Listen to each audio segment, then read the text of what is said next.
En UPL asumimos un compromiso con vos.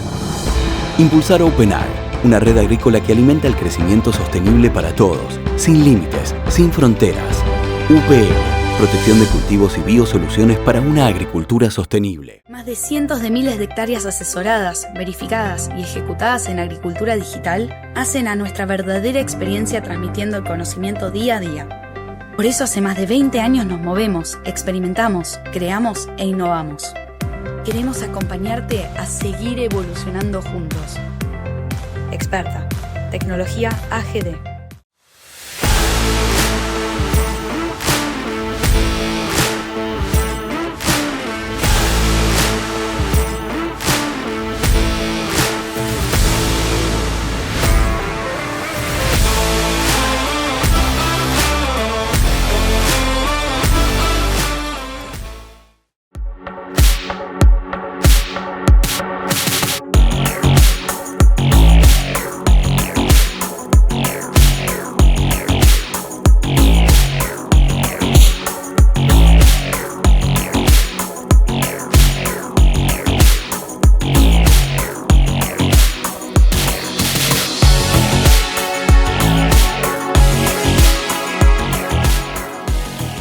Sumitomo Chemical, construyendo el futuro del agro.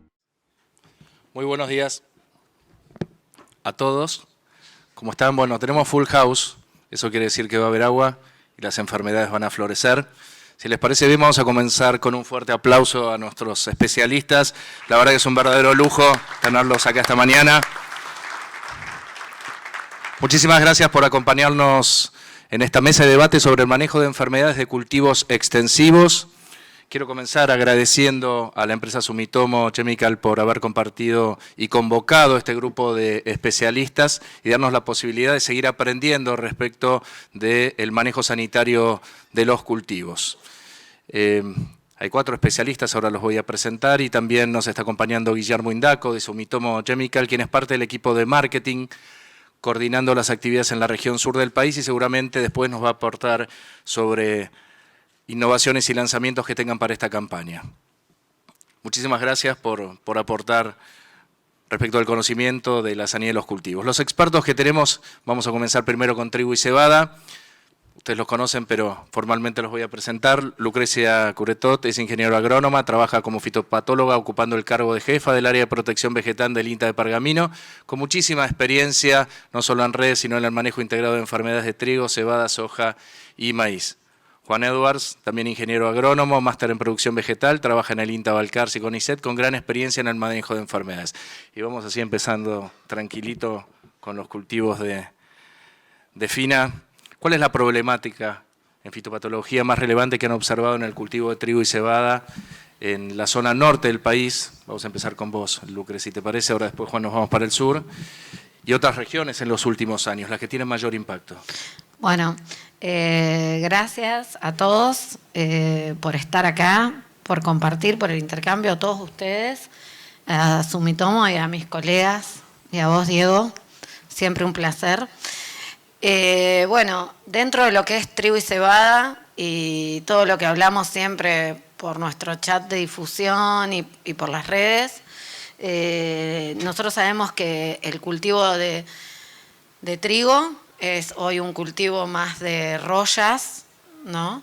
Que son los que más van a estar impactando en el rendimiento, entre 60 a 50 kilos por cada 1% de severidad en la hoja bandera. Esas son las pérdidas, realmente son muy importantes. También luego las manchas, cuando venimos de antecesores trigos, pero creemos que hoy la roya amarilla, la roya de la hoja, y eventualmente hay que ver qué pasa con estas temperaturas, la roya del tallo. Por lo menos en nuestra zona y hasta lo que venimos trabajando en las últimas 10 campañas para cebada, nosotros vemos que es un cultivo más de manchas, ¿no? Claro. A diferencia del trigo. Entonces, bueno, son otras estrategias, siempre reforzamos mucho el monitoreo, el tipo de activos, que son más difíciles también de controlar, así que bueno, un poco eso, después vamos a seguir aclarando más, pero un poco eso sería la importancia. Obviamente, esporádicamente, la fusariosis, algunos carbones, sobre todo en cebada, pero bueno, eso serían las enfermedades de mayor impacto a nivel de rendimiento en los últimos 10 años. Tenemos 3 rollas, ¿no? Cuando yo empecé en INTA era solamente la roya de la hoja. Juan, y en el sur, ustedes que tuvieron un poquito más de agua y quizás condiciones más benévolas, sacando la helada, ¿no? Sí. Bueno, ¿cómo se presentó? Muchas gracias por la invitación, Guille, a todo el equipo de Sumitomo y a ustedes los que están ahí en el auditorio. El panorama nuestro en el sur, bastante parecido a lo que acaba de comentar Lucrecia, y lo que acabas de decir, si se quiere, con respecto a las precipitaciones, las rollas, también atando lo que dijo Lucrecia del alto impacto que tiene sobre el rendimiento, lo que vemos que es altamente dependiente del genotipo, ¿no? Y se desvinculan parte, digamos, del famoso triángulo de la enfermedad del ambiente. Entonces es común que en años que con precipitaciones ceros, en nuestra zona tenemos mucha humedad de rocío. Entonces capaz que vas a las 11 de la mañana en invierno y te empapás. O sea que esa agua es suficiente para que ocurra la infección de roya estriada amarilla y haga todo el impacto que acaba de comentar Lucrecia. Por lo tanto, esa complejidad de independencia al ambiente capaz que nos lleva a aflojar el monitoreo. Y realmente no es así, sino que tendríamos que estar, y más aún sabiendo que el genotipo es susceptible, que inminentemente vamos a tener la epidemia y lo que va a determinar la eficiencia va a ser el timing en que lleguemos a esa aplicación. Demoras de semanas, de días en las aplicaciones en roya estriada puede repercutir en pérdida de rendimiento irrecuperable. Entonces, para después seguimos charlando, principal enemigo que tenemos en nuestra zona, en el trigo, es la roya amarilla, y que a su vez se disemina al compás de la expansión de las variedades más usadas. O sea, las variedades más usadas hacen que la condición para esos patógenos virulentos y de alto potencial de daño se instale con fuerza. Entonces, en pocos años de lanzamiento de grandes cultivares agronómicamente hablando, se vuelven muy susceptibles y tendríamos que estar, lo que teníamos visto hace 3 años, rechipeando, decir, bueno, esto puede que ya se haya erosionado todos esos genes que tenían de resistencia y tendríamos que estar encima del lote, como decía, para estar mirando la aparición de la enfermedad y aplicando un fungicida. ¿Tiene identificado alguna tendencia que es creciente en los últimos años? Recién mencionaban sobre todo las enfermedades foliares, para hacerle foco de adelante para las próximas campañas. Sí, yo creo que algo para destacar es que antes nosotros roya anaranjada, principalmente, o la hoja, la detectábamos hacia los meses de septiembre, por una cuestión de temperaturas. Hoy, con todo lo que hemos tenido un invierno muy benigno, eso hace que también, para generalizar, para no irnos en detalles, nosotros tenemos que pensar que las rollas aparecen cada vez más temprano en el ciclo del cultivo. ¿Ya aparecieron? Claro, ya aparecieron.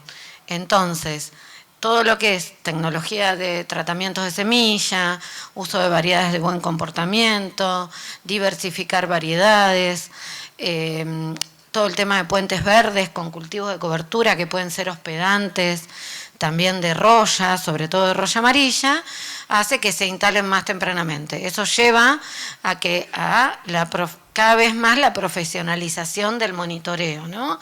Y de nosotros como agrónomos en este trabajo de recorrida y de monitoreo que hacemos. Entonces, eso es algo que ha cambiado en los últimos 6 años. La aparición mucho más temprana de las rollas en el ciclo del cultivo, que eso conlleva a tomar medidas de control más tempranas. Juan, ¿algo para agregar? Y bueno, puede ser la novedad, o sea, la novedad es raro, es la resurgencia de, por ejemplo, virosis, ¿no? Que claro, se han visto en muchos años, muchas campañas atrás. Los sistemas se van readaptando o se van incorporando, por ejemplo, como decía Lucrecia, puentes verdes, ¿no? Como beneficios de de un aporte de carbono al sistema. Eso siempre tiene un impacto, por más que el objetivo sea bueno, obviamente que algo cambia en el ambiente y ahí tenemos que estar tratando de entender y cómo puede repercutir eso, ¿no? En este caso creo que el sospuente verde y por lo tanto más plantas de trigo guachas en alrededor de los lotes que se van a hacer trigo, ¿no? Ya requieren esa ampliación de la visión fuera de nuestro lote. Entonces, si el vecino tiene un puente verde o hay plantas guachas de trigo en el vecino, eso es un reservorio de o virus o bien del ácaro que lo transmite para nuestro lote, que probablemente nosotros no hicimos bien o no tenemos esas mismas condiciones, pero obviamente que estamos inmersos en un paisaje, ¿no? Y el paisaje interactúa entre sí, entre todos los lotes aledaños. Ahí es que, por ejemplo, la resurgencia de la virosis nos ha repercutido en algunas pérdidas de rendimiento y más aún cuando se combina con condiciones frías. Entonces, esa es la novedad que tenemos, media ya un poquito de un par de años, pero puede llegar a ser algo novedoso. Se está viendo en los últimos años una gran resistencia a diferentes moléculas, sobre todo en el cultivo de cebada. ¿Cómo ven esta situación y llevar adelante un manejo estratégico? Sí, yo creo que mucho de lo que vemos de cebada y sobre todo de mancha en red, mucho viene con una transmisión de semilla a plántula, mucho más que en trigo. Tenemos cebadas que nosotros analizamos que vienen de bolsas cerradas con un 35% de carga fúngica de mancha en red, por ejemplo. Entonces, bueno, eso, aparte de que hay patógenos necrotróficos como mancha en red tipo spot, que se comparte tanto en trigo como en cebada, por lo cual hacer un antecesor trigo y después hacer cebada estaría haciendo que quede en el rastrojo estos patógenos que también infectan tanto trigo como cebada y sus diferentes combinaciones, ¿no? Todas las recombinaciones que podamos llegar a tener. Por lo cual creo que tenemos que ir a un sistema y que creo que desde INASE se está implementando, es tratar de sembrar semilla con un porcentaje bajo de mancha en red en semilla, empezar a tener esos recaudos, tratamiento profesional de semilla, terápicos que funcionen, y bueno, a partir de ahí los foliar, que sí, hay ciertos hongos que son menos sensibles a la acción de ciertos fungicidas, pero vamos a tener que empezar a cuidar todo eso. Algo que nosotros vemos hoy en el corto plazo serían los químicos en mezclas con algunos biológicos que pueden llegar a ayudar hasta ahora en tratamiento de semilla, y después vía foliar fungicidas que sean más específicos para manchas. Y bueno, ir cuidando, estar atentos al monitoreo. Pero sobre todo creo que va más de la mano del uso de semilla sana, de nuestra rotación y analizar calidad de semilla, qué estamos poniendo en nuestro lote, que después no lo vamos a sacar más, porque eso queda por mucho tiempo en el rastrojo, y los controles oportunos y tempranos. Juan, ¿querés agregar algo? Nada, básicamente que hablando de cebada y manchas, lo que está apareciendo también es manchas fisiológicas propias de ciertas variedades. Entonces eso nos puede llevar a confusiones en el diagnóstico. Y lo que pensamos que está haciendo una mancha en red, la verdad que el trabajo de diagnosticar a campo es bastante difícil y uno tiene que tomar decisiones rápidas, ¿no? Entonces estas manchas fisiológicas a veces nos pueden llevar a decisiones erradas, porque no estamos teniendo un patógeno como un target de defensa, sino que muy parecido, pero no es. Entonces, esas aplicaciones innecesarias hacen que aceleren los procesos de resistencia, ¿no? De generación de resistencia o de selección de las poblaciones que son menos sensibles a la fungicida. Entonces, el punto de que quiero hacer un poquito de hincapié es en el diagnóstico, el delicado diagnóstico que es las manchas en general, tanto en trigo como en cebada, y ante la duda enviar al laboratorio de diagnóstico para justamente aplicar un fungicida cuando corresponde. Guillermo, ¿ustedes están viendo un crecimiento de esta tendencia y si es así, cómo se están anticipando? Ahí tienen otro micrófono, exacto. Me queda más cerca. Sí, a ver, vemos cada vez en el campo y reportes y hablando con productores, asesores, se ve esta tendencia de un aumento de tolerancias, ¿sí? o resistencias, y resistencia lo hemos charlado mucho con Juanchi, también es un tema difícil, a veces no lo terminamos de entender bien. Y coincido con los comentarios de ellos, ¿no? O sea, básicamente tenemos que trabajar en cuidar las moléculas, es importante no estar haciendo aplicaciones cuando por ahí confundimos con una mancha fisiológica, tener realmente un diagnóstico certero, y es parte de cuidar las tecnologías nuevas, ¿no? Hay en carrera fungicidas nuevos, nosotros estamos en esa carrera y otras compañías también, así que creo que va a ser el aporte también que vamos a hacer a futuro. Ahora, si vamos a un manejo de lote, Lucrecia, ¿cómo deberíamos usar las diferentes moléculas y sobre todo los modos de acción para disminuir esta aparición de resistencias? Bueno, hay algunos trabajos muy lindos de Ignacio Reguerena, por ejemplo, que él trabaja mucho con resistencia y habla de factores multiplicadores de las aplicaciones, ¿no? Y qué nos lleva a todo eso. Uno es lo que comentó Juanchi, cuando no tenemos diagnósticos precisos y controlamos cuando hay bacterias o manchas fisiogénicas. Dos, aplicaciones con altos niveles de enfermedad, que ir a apagar un incendio así de chiquito no es lo mismo que apagar uno grande, y ahí se generan mucho más organismos resistentes. Tres, es el uso de dosis que no son las indicadas, de Marbetti, media dosis o 3/4 de dosis. ¿Qué sucede con eso? ¿Se pasan? ¿Es sub? Sí, más que nada por una cuestión de costos o de probar, se subdosifica, ¿no? No existe la media dosis. Yo diría que hay que respetar las dosis de Marbete porque lleva años de desarrollo para una compañía y nosotros también, ¿no? Entonces, bueno, eso sería lo que tendríamos que intentar hacer.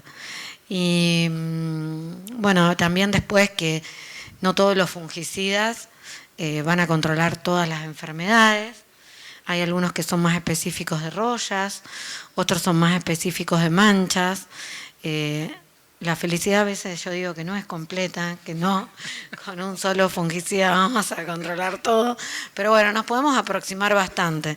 Y una de esas formas es con el manejo cultural, con el uso de variedades de buen comportamiento y con el monitoreo, fertilización, como nosotros a la mancha a través del crecimiento de la canopia rápido nos va a quedar más abajo, y la fertilización adecuada, y bueno, no olvidarnos de la agronomía también, ¿no?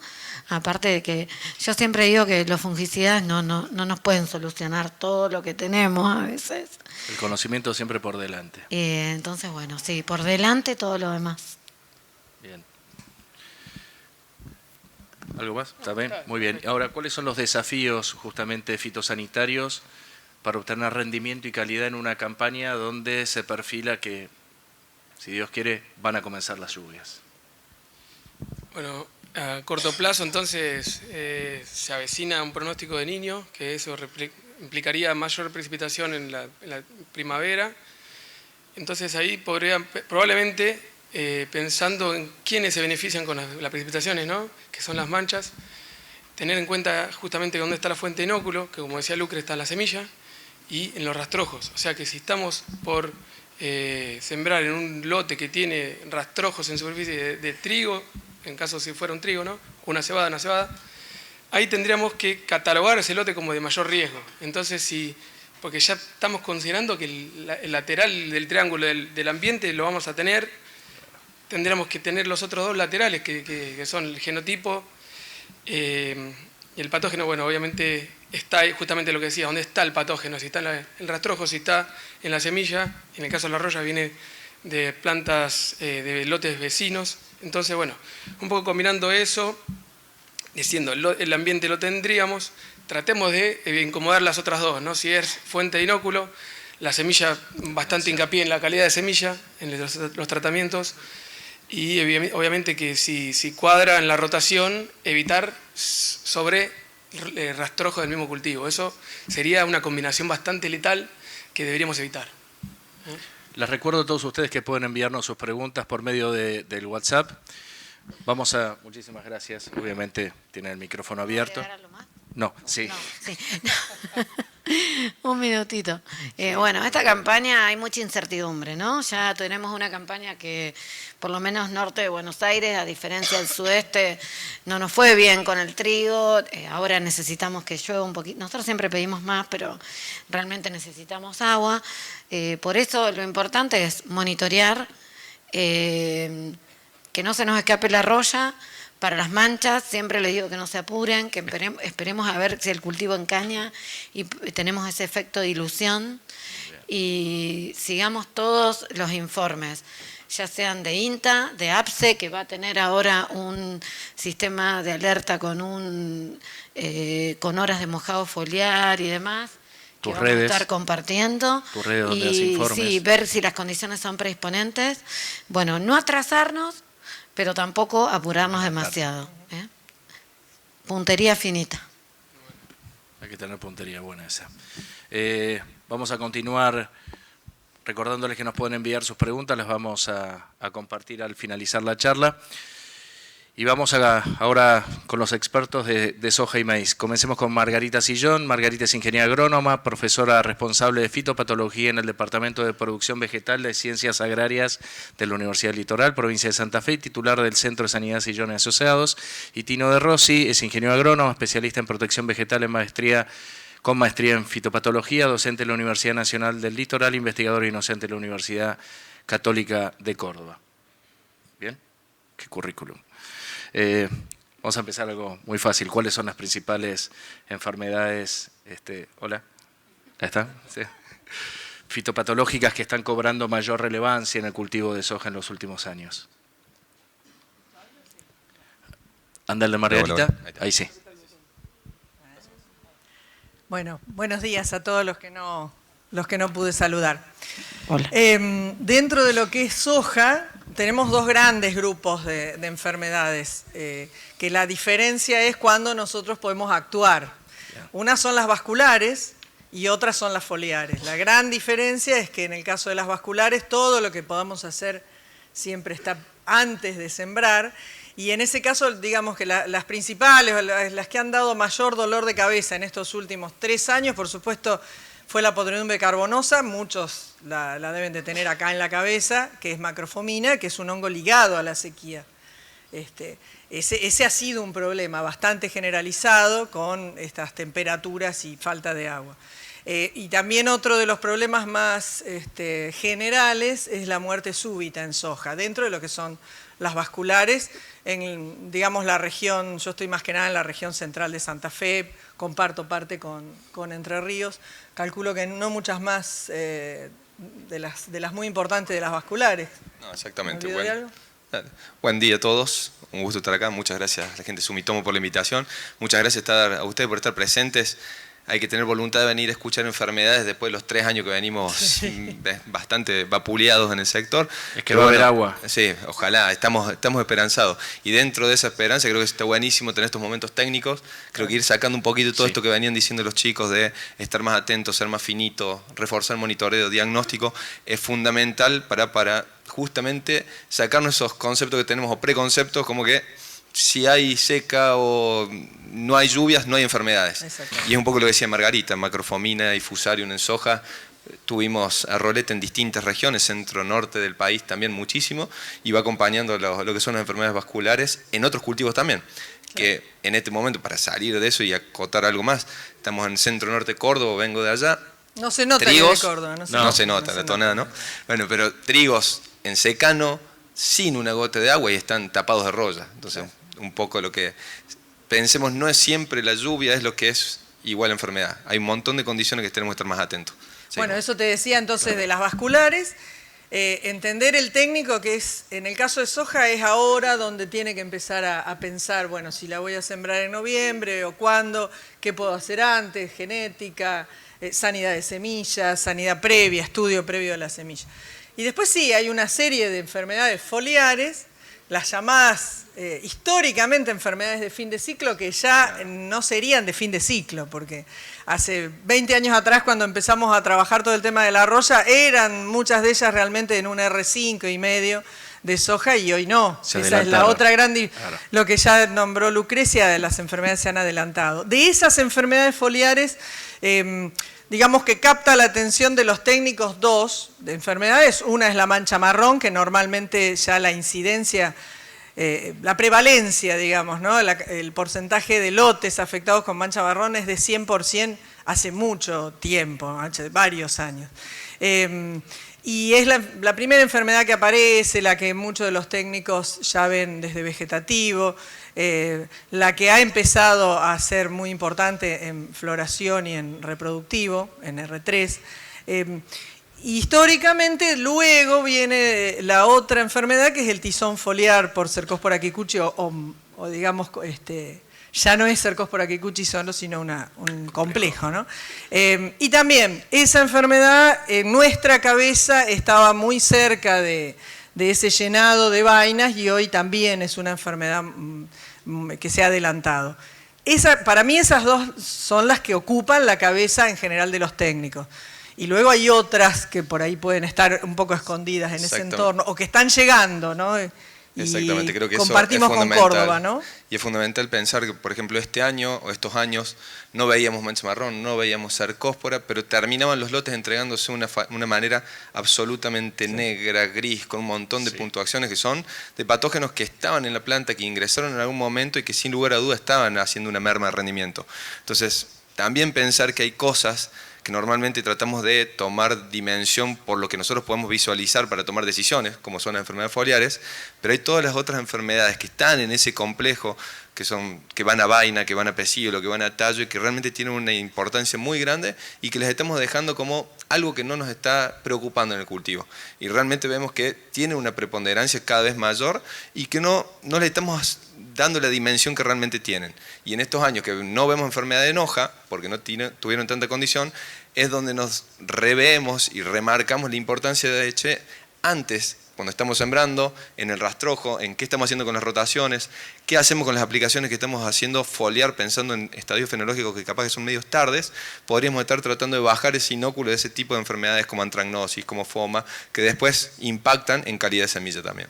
Yo quiero agregar algo a eso, y es una atención especial a una enfermedad que está llegando del norte, ¿no? Del NOA viene bajando. La gente de Tucumán, que las vi por ahí, calculo que están, estaba Seba por ahí, sí.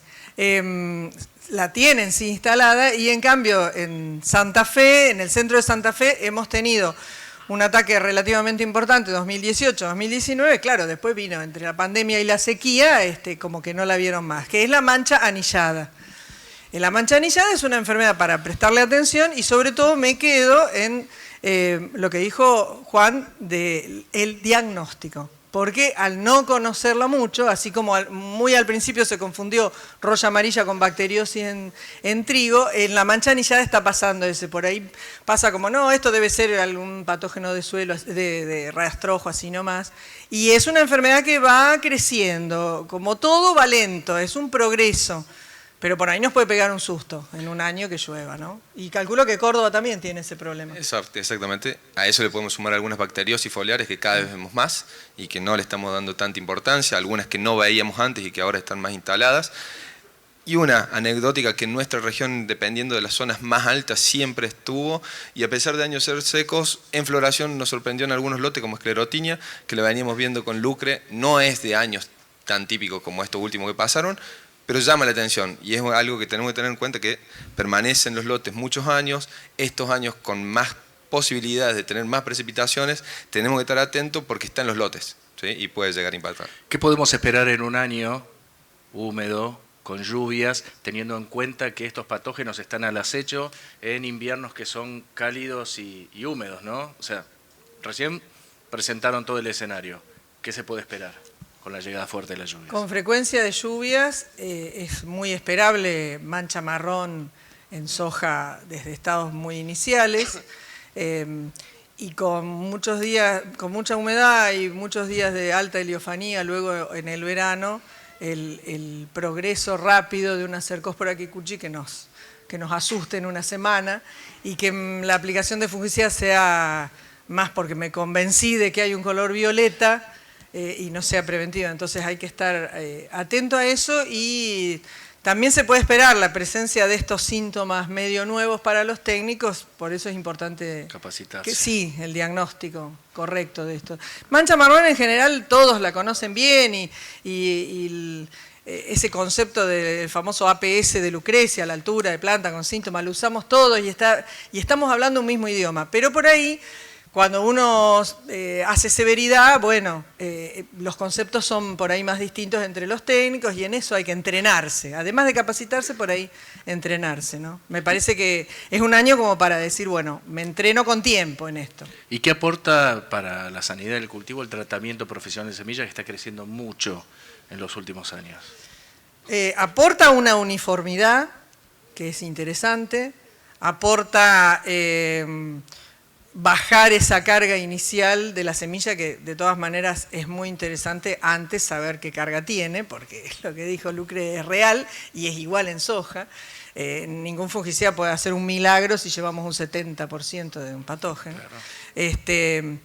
Pero aporta esa sanidad inicial en la resófora de esos primeros 40 días, que es muy importante para que atraviese esa plántula todo el colchón del rastrojo y sostenga una sanidad que va a ser fundamental a la hora de atrasar después, no atrasar, pero no aplicar un fungicida foliar en un B6 de soja, ¿no?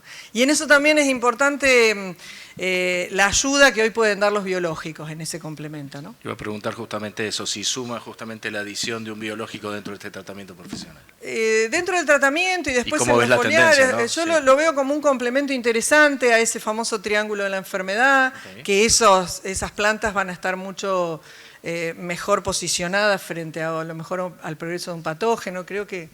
A ver, ayúdame vos, ¿no? ¿Qué más puedo decir?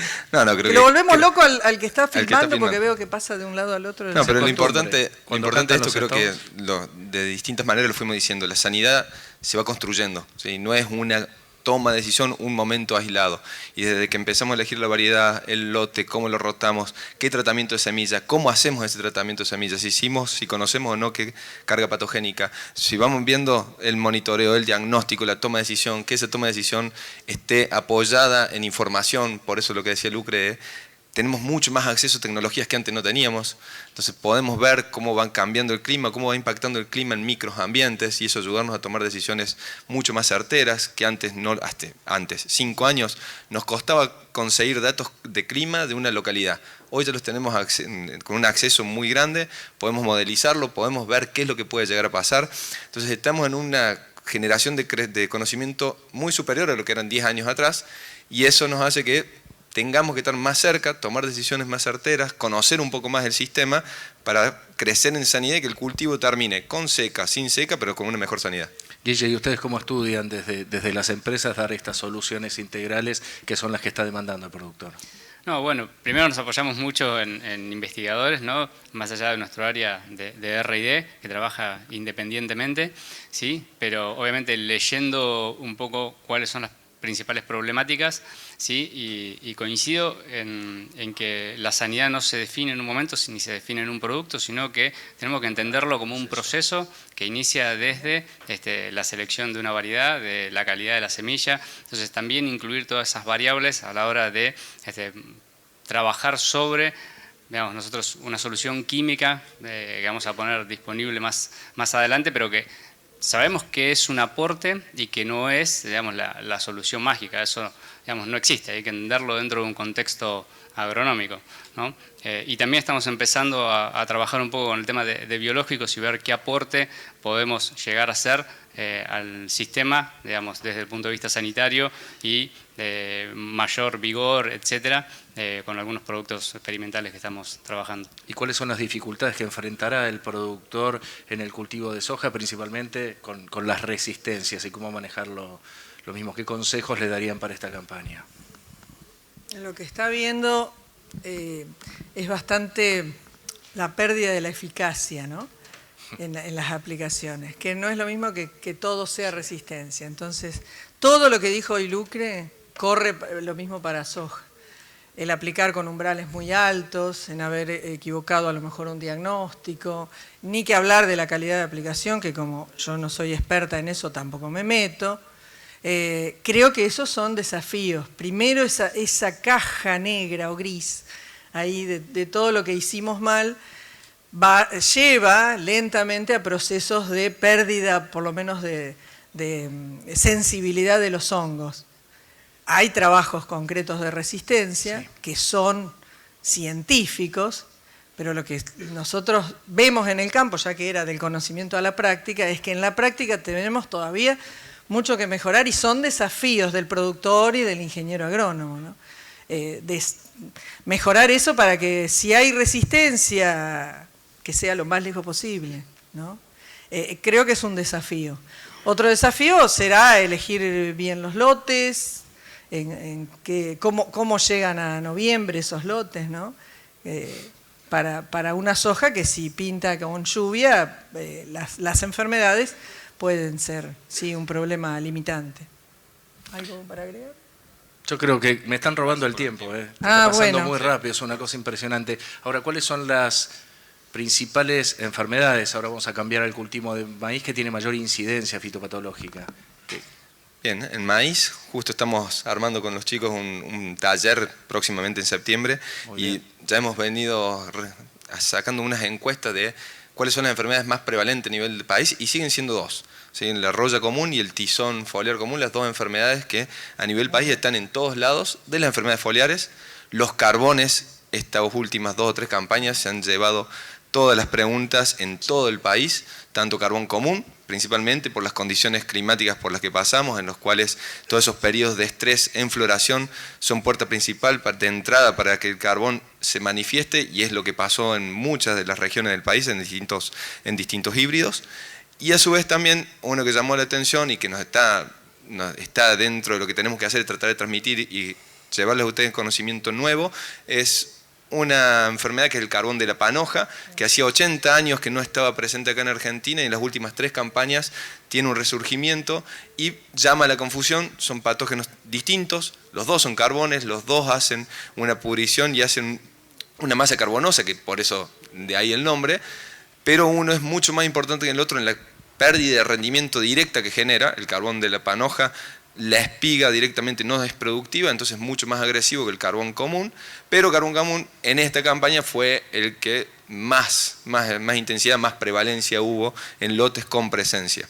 Después hay otras enfermedades, lógicamente no solamente de hongos. Tenemos hacia el norte del país, cercóspora sigue siendo una enfermedad que los últimos 4 años es impresionante la presencia y la magnitud que tuvo, inclusive en algunas regiones el año pasado, con seca pero con lluvias específicas, medimos y registramos la mayor presión de cercóspora en los últimos 5 años, y también algunas causadas por virus, molicutes, que también, o molicutes que están llamando la atención, mal de Río Cuarto, con un resurgimiento en Río Cuarto, espiroplasma cornestan hacia el norte del país, pero con presencia del vector Dalbus, la chicharrita, en zonas y en épocas que no habíamos registrado o que no habíamos visto con tanta magnitud, así que nos llama la atención. Lógicamente todos estos cambios en el sistema, como decía Juanche al inicio, puentes verdes, fechas de siembras tardías, maíz sobre maíz, que antes no se hacía y ahora es muy generalizado en algunas regiones, nos hace, o las distintas fechas de siembra en algunas zonas de maíz, nos hace que ese escalonado de maíz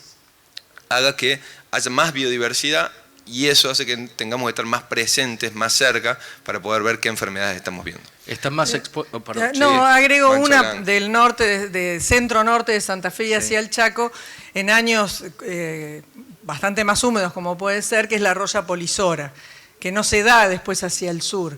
Que es una roya, digamos, el manejo es igual, nada más que la van a ver distribuida de golpe por toda la planta, y hubo... el último caso importante que yo recuerdo fue el 2017, que llovió bastante más ese verano, pero está circunscripto un poco a esa zona, ¿no? Mancha blanca, contá. Y mancha blanca, que coincidió también, claro, que es el hongo Phaeophaeria maidis, que por ahí hemos tenido grandes confusiones con bacterias, reclamo porque fuera una manchita de algún herbicida, y volvemos a insistir que va a ser muy importante el diagnóstico. En eso, porque son nuevas, son relativamente nuevas para los técnicos. Y a veces se da en maíz se da esa característica que a lo mejor en B8 no se ven tanto los síntomas, se van a ver más adelante, pero las decisiones del productor de aplicar un fungicida terrestre no pueden pasar mucho más. Entonces hay ahí un tema técnico a resolver de logística o de análisis de la situación. Para eso pueden servir los alertas tempranos, los informes de otra zona. Miren, ya está, en otros lotes ya hay, son enfermedades foliares, necrótrofos, bueno, la roya no, pero si ya están en otro lado, ese tipo de información va a ser muy importante. Recién estaban hablando de cambios de manejo y hay un aumento, mencionado ahora sumás lo que querías, Tino, de los maíces tardíos. ¿Están más expuestos al desarrollo de enfermedades? ¿La genética puede hacer algo para enfrentarlo? Bien, justamente lo que iba a sumar eso, que no nos olvidemos de las pudriciones raíz y tallo y pudriciones, viste, me tiraste ahí, bárbaro, gracias. Estás atento. Pero justamente era la idea, ¿no? de recargar que es todo un sistema de distintos patógenos que se dan en distintas circunstancias.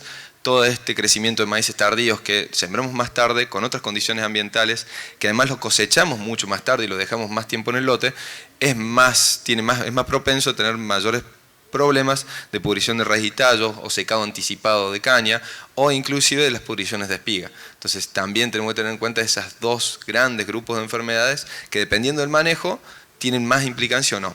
Y cuando me decías del manejo, sin lugar a duda, largamos como en todas las enfermedades, creo que la base piramidal es con qué genética largamos. Claro. Y en muchos, bueno, en maíz, por suerte lo venimos midiendo hace muchos años, en estudios de más de 10 años para nuestra región, solamente con la selección de la genética, entre 60 y 70% del comportamiento final contra las enfermedades está explicado por qué seleccionamos. Entonces, largando de ahí, después podemos ver si sembramos un poco más tarde, más temprano, si fertilizamos más o menos, o si el monitoreo tiene que ser más seguido o con más distanciado.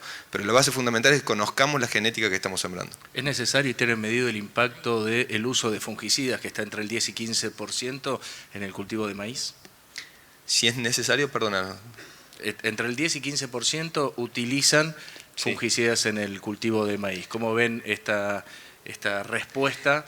Un poco lo que decía Marga, y el cultivo de maíz tiene algunas implicancias por el cultivo que nos llevan a verlo en momentos en los cuales las enfermedades no están. Bien. Y tomamos decisiones muchas veces tarde o no tomamos decisiones, por eso también ese porcentaje que normalmente está entre un 10 y un 15% de hectáreas del país aplicadas con fungicida, podrían ser más, no estamos diciendo que haya que aplicarlas, pero en algunos casos sí lo justificaba. Ahora, ¿cuál es el problema? Entrar a ver trigo, entrar a ver soja, entrar a ver un maíz, hasta B8, B10, se camina, se ve, cuando ya el maíz está florecido o está floreciendo, es mucho más complicado, ya hay una barrera física natural del cultivo que te implica tomar una buena medición o un seguimiento, entonces ya estamos con un cultivo un poco más complicado para verlo. Es más fácil, es más alcahuete, vos ves las enfermedades, es mucho más fácil, pero es difícil entrar a verlo o que el técnico se acostumbre a que tiene que caminarlo. Por otro lado, es la semilla que más se paga dentro de esta que estuvimos hablando. Entonces hay un requerimiento del que pone la inversión, quiere que su cultivo, que está pagando genética y hay un mejoramiento y todo un trabajo para atrás, tenga los menores problemas con enfermedades, con malezas, con insectos. Por otro lado, las empresas que lo venden, semillero, tienen 7, 8 años de mejoramiento, por lo cual sale al mercado algo que está conocido y que sabe que tiene algunas deficiencias, pero que tiene una cierta estabilidad y está buscando ese potencial o esa estabilidad de rinde, pero puede tener alguna deficiencia. Entonces, entre eso, es como en el cultivo de maíz, vamos a ver soja, vamos a ver trigo, vamos a ver cebada, y el maíz se deja para el último. No está la sintonía fina ahí. Y ahí es donde está la sintonía fina, donde un cultivo que las aplicaciones con fungicidas se pagan largamente cuando hay presencia de enfermedades en distintos momentos. Entonces, es una herramienta que está, la tecnología está comprobada, hay muchísimos años de experimentación, sabemos que hay respuestas, sabemos cuáles son los porcentajes de control para cada uno de los patógenos, sabemos cuánto perdemos por cada punto de severidad de cada uno de los patógenos que tenemos en el cultivo de maíz, pero la toma de decisión todavía está ahí. ¿Principales desafíos para la campaña de maíz respecto a las enfermedades? Para dar cierre. No, yo hablé de soja. Bien. Y maíz, este año se pronostica que va a haber muchas más hectáreas de maíz del año pasado. Si se da eso, y más hacia el centro-norte, sabemos que tenemos mucho maíz en las rotaciones, pero también mucho maíz sobre maíz, y maíces en distintas fechas de siembra. Eso hace que sepamos que la genética nos ayuda, pero no es la única herramienta. Entonces tenemos que estar atentos, tenemos que favorecer e indicar en algunos momentos, en alguna genética, un monitoreo específico, conocer las enfermedades, diagnosticarlas y saber tomar decisiones a tiempo. Que en soja lo podemos ir viendo un poquito más flexible, en maíz tenemos que ser un poco más puntillosos. Muy bien, ahora les dejo un espacio a Guillermo Indaco, quien nos trae novedades sobre las nuevas herramientas que tendremos disponibles a partir de esta campaña para el manejo sanitario del cultivo de trigo. Guille, contanos de qué se trata Excalia y obviamente después vamos a ir a las preguntas con los especialistas.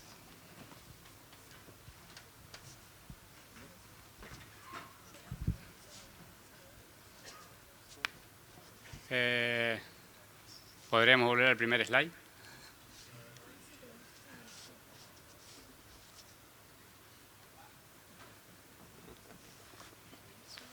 Sí. No pasa nada. ¿Crees que lo pase yo? No, ¿por qué? Son invitados. Perfecto.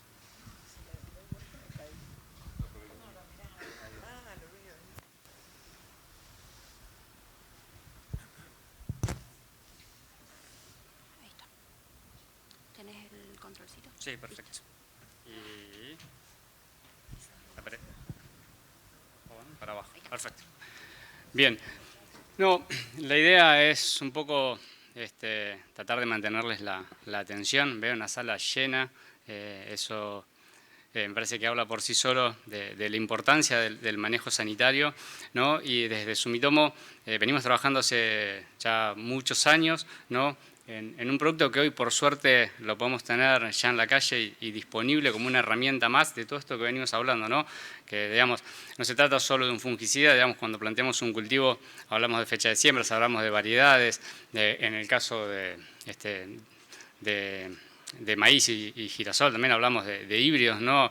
Hablamos de calidad, de aplicación, hablamos de un montón de herramientas que tenemos que cuidar. Lamentablemente el sistema es complejo, ¿sí? Pero la idea era tomar algunos minutos para presentarles, ¿sí? Esta nueva herramienta que estamos lanzando este año y que se llama Excalia Max, que va a tener registro en trigo y en soja, ¿sí? Pero viendo un poco el momento del año nos parecía más oportuno tomar algunos minutos para hablar de trigo.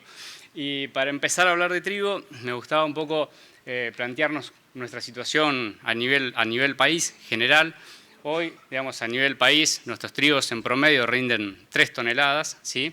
Y si lo ponemos en términos de brecha de rinde, hay un trabajo muy interesante de Aramburu en el cual midió para diferentes cultivos cuál es esa brecha de rinde, ¿no? Y en el caso de trigo, de nuevo, a nivel promedio país, sabemos que esa brecha es de 2.140 kilos. Y eso, cuando yo vi este número, ¿sí? Lo primero que me pregunté, obviamente pensando en el manejo de enfermedades, digo, bueno, ¿y cuántos de estos 2.000 kilos no podemos mejorar haciendo un mejor manejo sanitario de los cultivos? ¿Sí? Digo, ¿cuánto podemos ganar de esos 2.000 kilos y transformarlos en un rendimiento real, ¿no? Obviamente en situaciones de secano, ¿sí? Y ahí queda la pregunta, y eso me llevó a pensar cuáles eran las principales enfermedades en el cultivo de trigo. Por suerte coincidimos, ¿no? Que el complejo de rollas o las diferentes rollas que tenemos son las de más importancia en cuanto a pérdida de rendimiento, y si se quiere, ¿no? Digamos, sin desmerecerlo, no lo tomen así, damos un escaloncito más abajo, vemos las manchas. No porque no sean importantes, sino porque cuando lo medimos en términos potenciales de pérdida de rendimiento, las manchas, ¿no? Hay mucha bibliografía al respecto que podemos estimar que el potencial de rinde a perder está entre el 20 y el 50%, cuando, por ejemplo, pasó en 2017, tuvimos una epifitia grande de rollas y el rendimiento que podemos perder es muchísimo mayor.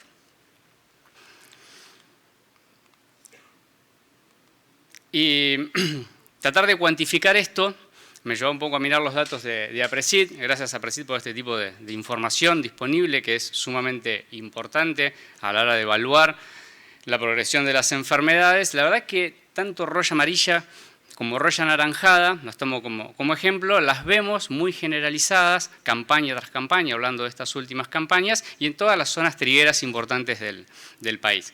Con lo cual, primera, digamos, escenario, conclusión, que tomaba es, bueno, realmente el problema de rollas es importante, ¿no? Y creo que lo dijeron los expertos acá. Y cuantificar qué magnitud tiene eso, y tomo este trabajo, digamos, como ejemplo, ¿sí? De la Biblia, donde evaluó para un montón de variedades distintas de trigo, en promedio con y sin fungicida, cuál era la ganancia, o visto al revés, la pérdida que podemos tener, ¿no? Con o sin aplicación de una herramienta como fungicida. Y lo interesante de este trabajo es que está evaluado para unas cuantas variedades, no me acuerdo exactamente el número, pero son más de 15. ¿Sí? Entonces, digamos, realmente el problema es muy importante, ¿no? Y esa pérdida en rendimiento básicamente se debe a dos factores importantes, ¿no? Uno es el peso de mil, ¿sí? Tenemos granos que pesan menos y tenemos menos número de granos por metro cuadrado, ¿no? Dos componentes del rendimiento realmente importantes en el cultivo de trigo que se ven afectados por roya. Y la otra variable que tratamos de ver es cuál era el driver que lleva a un productor a tomar la decisión de aplicar o no un fungicida en el cultivo de trigo. Y por suerte, ¿no? Y para bien, digamos, de lo que veníamos trabajando, desde al menos los últimos 10 años, el gran driver de aplicaciones o que dispara la aplicación de un fungicida en un cultivo de trigo se trata de rollas, ¿sí? Y ahí es un poco donde, digamos, los empiezo a meter un poquito más en escala, ¿no? Digamos, un contexto de trigo, ¿sí? En el cual roya tiene mucha presencia en los últimos años, donde potencialmente tenemos una pérdida de rendimiento importante, ¿sí? Y donde hoy estamos trayendo al mercado un producto, una nueva herramienta para control de enfermedades en el cultivo de trigo, ¿sí? Que tiene mucho foco y tiene mucho que ver con el manejo de rollas. Y eso se remonta mucho más lejos, ¿sí? La molécula Indiflin fue descubierta en el 2008, pero nosotros la trajimos a Argentina en el 2015, donde se inició su proceso de registro, y tuvimos la gran noticia en junio de este año de tener la aprobación del producto final, y eso nos da la posibilidad de que hoy esté disponible para todos ustedes en el mercado. ¿Y qué es Indiflin, ¿no? La molécula, digamos, carboxamida que está incluida dentro de este producto Scaliamax. Indiflin, como les dije, es una carboxamida, ¿sí? Como otras carboxamidas que conocemos y que tienen usos en trigo habitualmente, funciona a nivel de la succinato deshidrogenasa, ¿sí? Interrumpe las vías metabólicas que tienen que ver con la energía, la respiración del patógeno y por ende el patógeno muere y de esa forma lo controla. Ahora, como les dije, es una molécula que tiene muchísima afinidad por el control de rollas, también lo tiene por rizoctonias, en definitiva lo tiene por todo lo que es bacidomicetes, pero también tiene un espectro de control en otras enfermedades, ¿no? Y acá vemos, ejemplificado, cuál es el espectro de control. Y digo esto para que no nos quedemos solo en la cabeza con, digamos, tenemos un rollicida, ¿no? Tenemos una herramienta fungicida muy afín al control de rollas, pero que también nos va a aportar en gran medida al control de las manchas que también nos preocupan y hacen al rendimiento de nuestro cultivo de trigo. ¿Qué otras características importantes tiene, ¿sí? Indiflin? Bueno, es de acción sistémica, ¿sí? Y es de acción translaminar, y esta acción sistémica no la podemos ejemplificar así, donde hacemos una aplicación de Indiflin, la molécula, sobre un folíolo, ¿no? Y vemos cómo al primer día, a las 24 horas, está muy distribuido dentro de ese folíolo, y si lo vemos a los 4 días después de la aplicación, lo tenemos distribuido en todo el folíolo. Esto nos permite tener una gran protección, ¿sí? De nuestro área foliar verde, que va a ser la que está en el caso de trigo, y sobre todo hablando de hoja bandera y hoja bandera -1, mandando fotosintatos al grano, que en definitiva es lo que hace al rendimiento. Otras características importantes que tienes, dijimos, es de efecto preventivo, ¿no? Y hablamos bastante en el panel, o pudimos escuchar la importancia de adelantarnos, ¿no? De estar tempranos en las aplicaciones, en un diagnóstico, ¿sí? Y también tiene una acción curativa, ¿sí? Estos son ensayos que hacemos a nivel de laboratorios, o infectando primero y después aplicando, o al revés, ¿no? Donde vemos una gran control en ambos casos. Entonces, llegamos un poco a definir qué es Scalia Max, ¿no? Y Scalia Max, en definitiva, es un producto coformulado, es un producto que viene listo para usar, en el cual tenemos Indiflin como carboxamida, Impirfluxam, más tebuconazole, un triazol, ¿sí? Que también nos va a estar aportando al control de manchas y que en los ensayos, digamos, en el desarrollo, lo que vimos es que es un muy buen partner para Indiflin y potencia, ¿sí? El control de rollas en Indiflin. Como decía, tiene una performance muy destacada en el control de rollas en trigo, pero también lo tiene para el caso de manchas. Y nos brinda, ¿no? una protección del área foliar en el momento crítico del cultivo, ¿no? Si imaginamos aplicaciones en trigo, digamos, de 3.7 a 3.9, ¿no? Nos va a permitir tener cubierto ese área foliar y proteger la hoja bandera, ¿sí? En el momento crítico del cultivo. Como otras carboxamidas, ¿sí? Y ahora vamos a ver un poco más, mostrando algunos datos de ensayos particularmente, ¿sí? Entrega un plus de rendimiento. Esto es decir, tenemos, más allá del control de las enfermedades, un plus de rendimiento, ¿sí? Al aplicar esta tecnología. Resumiendo, tenemos una nueva molécula, ¿sí? Que tiene actividad sistémica y translaminar, alta persistencia durante el periodo crítico del cultivo, ¿sí? 35 o 40 días de persistencia, nos podemos quedar tranquilos. En la investigación, digamos, de desarrollo vemos 42 días, pero quedémonos con esa idea.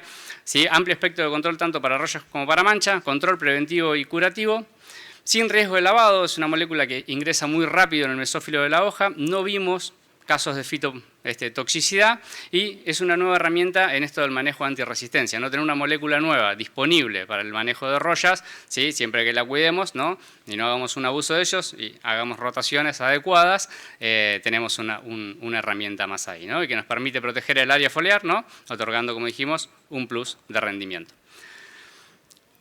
Y ahora quisiera mostrarles rápidamente, ¿no? Algunos resultados, ¿sí? Ahí dice resultados que hablan por sí solos y créanme que es así. A mí me tocó liderar el consolidar esta base de datos en la cual durante 3 años trabajamos con 21 investigadores independientes distintos, en los cuales muchos de ellos tuvieron acceso a la molécula y nos han hecho un trabajo excelente que nos permite hoy estar acá. En definitiva, trabajamos durante 3 años con 21 investigadores distintos en las principales zonas trigueras, ¿sí? Y lo que vemos es que en promedio, en esos 3 ensayos, ¿sí? Respecto de los testigos, cuando aplicamos Scalia Max en un cultivo de trigo, obtenemos 7 quintales más. Y yo me quedé mudo, ¿sí? Cuando vi esto de 7 quintales más, es un montón, ¿no? Eso es la verdad más que interesante.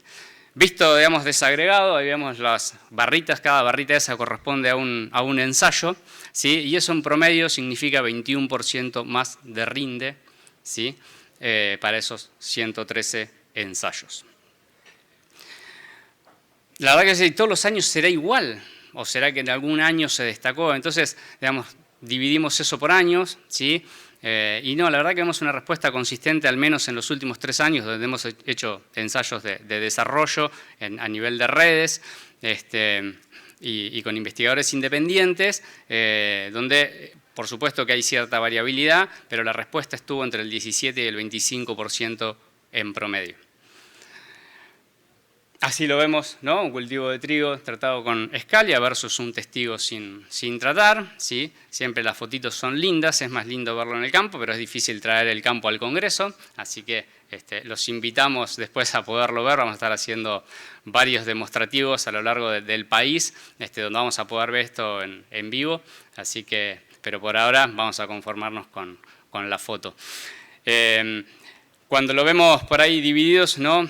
Por zonas trigueras, ¿sí? Y digamos, yo acá tomé, digamos, gran parte de la provincia de Buenos Aires como zona núcleo. De esos 103 ensayos, acá están incluidos 81, siempre hablando de los últimos, ¿no? 3 años.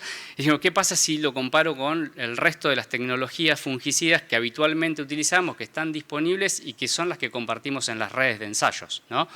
Entonces, la verdad que vemos un diferencial tanto contra todos los fungicidas en los cuales nos hemos comparado, como cuando de esos fungicidas, y bueno,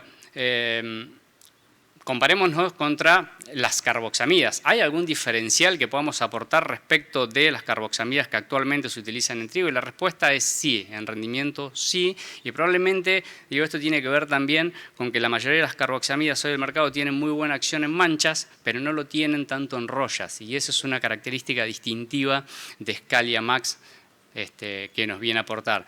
Esa protección del área foliar, ese control muy bueno de las rollas, es lo que nos está llevando a una mayor removilización, ¿sí? O aportes de fotosintatos que terminan en definitiva en un mayor rendimiento. Pero esto cuando les hablo de provincia de Buenos Aires, ¿no? Y de nuevo, el gráfico a veces son 2 barritas, pero si lo vemos, y esto, digamos, para los dueños de casa, esto es la UPA Presid, con la cual tengo mucha afinidad. Esta es la Juan Manuel Fangio, ahí al pie de la sierra, un lugar muy bonito. Este ensayo lo llevó adelante Martín Larrosa, Tincho, y donde vemos realmente, ¿no? A pesar de que era un año en el cual no teníamos todo el ambiente para que las rollas explotaran, vemos, y creo que es clara la evidencia, ¿no? Entre ver la parcela tratada y sin tratar. Lo vemos a nivel de plantas individuales, ¿sí? Esto es lo mismo en una red de CREA, Marisierras, donde también tuvimos muy buenas performances. Y nos vamos a otra zona, ¿no? Nos vamos al litoral, a Entre Ríos, donde vemos algo similar, ¿no? Donde cuando nos comparamos en este bulk de ensayos de los últimos 3 años, Scalia Max contra otros fungicidas, lo vemos muy bien performando. Y cuando nos comparamos contra las carboxamidas que hoy el productor tiene acceso, la verdad, lo vemos también muy bien. Y para no quedar fuera de Córdoba, porque también es una zona que me gusta mucho la sierra de Córdoba, lo mismo, ¿no? En Córdoba también encontramos una muy buena Córdoba, digamos, Santa Fe, ¿no? Como una zona centro-norte, con algunas limitaciones para el trigo, lo vemos también muy bien. Y por último, para ir cerrando, digo, ¿qué pasa si eso lo vemos a nivel, digamos, hasta ahora hablamos de rendimiento, hablamos de respuestas, hablamos de control de enfermedades? ¿Qué pasa si lo vemos como una respuesta en términos económicos? En definitiva, ¿no? Hacemos agricultura, en el fondo como un negocio, ¿no? Quienes más, menos afines, pero es así. Y cuando comparamos, digamos, el retorno a la inversión del resto de las carboxamidas versus Scalia, vemos un diferencial, ¿no? Y esto un poco, yo coincido un poco con lo que dijo Tino, ¿no? Lo plasmó en maíz, en trigo no hay justificación, digamos, para, en el caso que haya que intervenir con un fungicida, no hacerlo, ¿no? Desde el punto de vista económico. El retorno a la inversión de la aplicación de un fungicida es realmente elevado y justifica hacerlo. Tampoco justifica hacerlo por hacerlo, ¿no? Que sería la contracara de eso. Hasta ahí lo que tenía un poco para contarles de Scalia Max, pero esta carrera, digamos, no queda acá. Hay para adelante más. Indiflin va a venir en una triple mezcla, pensando en soja, ¿sí? Pensando en control de enfermedades de fin de ciclo, ¿no? Sobre todo apuntado un poco ahí. Y tenemos otro desarrollo, ¿sí? En este caso una estrovirulina que va a estar un poquito más lejos, ¿no? Que por ahora el proyecto es Pavecto. Seguimos trabajando, seguimos tratando de generar nuevas soluciones y trabajando de la mano mucho de los investigadores para ver cuál es, ¿no? El mejor posicionamiento y el mejor uso que podemos darle a cada una de estas herramientas que tenemos por delante. Simplemente para cerrar, me gustaría dejar ese mensaje de que este es un camino que desde Sumitomo empezamos a transitar. Tuve el placer de estar acá, realmente lo siento así y agradezco que la empresa haya confiado en mí para estos minutos y para coordinar este panel. Pero este es un primer paso que estamos dando, es un primer paso en el lanzamiento de un fungicida. Como les mostré, hay 2 fungicidas más. También estamos trabajando en formulaciones de Indiflin para lo que es curasemillas. Hablamos de la importancia de actuar temprano, ¿no? Digamos, desde la semilla y el cuidado de esa semilla para poder tratar de entrar protegido y que las herramientas foliares podamos utilizarlas si se quiere eventualmente, digamos, en el momento oportuno, ¿sí? Y esto es más tarde que temprano, para proteger el área foliar y llegar a buenos rendimientos. Por mí, no más. Muchísimas gracias. Gracias a cada uno de ustedes por acompañarnos. Muchísimas gracias a todos ustedes. Tenemos que ser respetuosos del tiempo. Gracias a cada uno de los especialistas por compartir sus experiencias. Muchísimas gracias, Guillermo, por este panel y a todos ustedes por habernos acompañado. Seguramente toda esta información va a ser de gran valor para la próxima campaña. Gracias. Con Bayer en tu campo de manera integral, cuidando y potenciando lo que vas a sembrar. Hay semillas, soluciones, muchas innovaciones. Estamos en tu campo de manera integral. Contá con Bayer para tus semillas, protección de cultivos, herramientas digitales y un negocio sustentable. Ahora más que nunca, Bayer. Contactate con tu distribuidor más cercano. En Amauta estamos comprometidos con proteger nuestra tierra, en generar un cambio hacia la innovación y hacia una agricultura más tecnológica.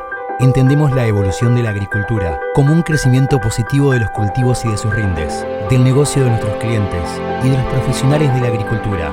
Amauta, evolucionando la agricultura. Dando más vida productiva a los suelos cultivados, protegemos los paisajes donde crece la diversidad. Por eso miramos con optimismo el futuro, trabajando cada día para encontrar en la tierra y el aire el alimento para los suelos del mundo. Eurochem. Horizontes más fértiles.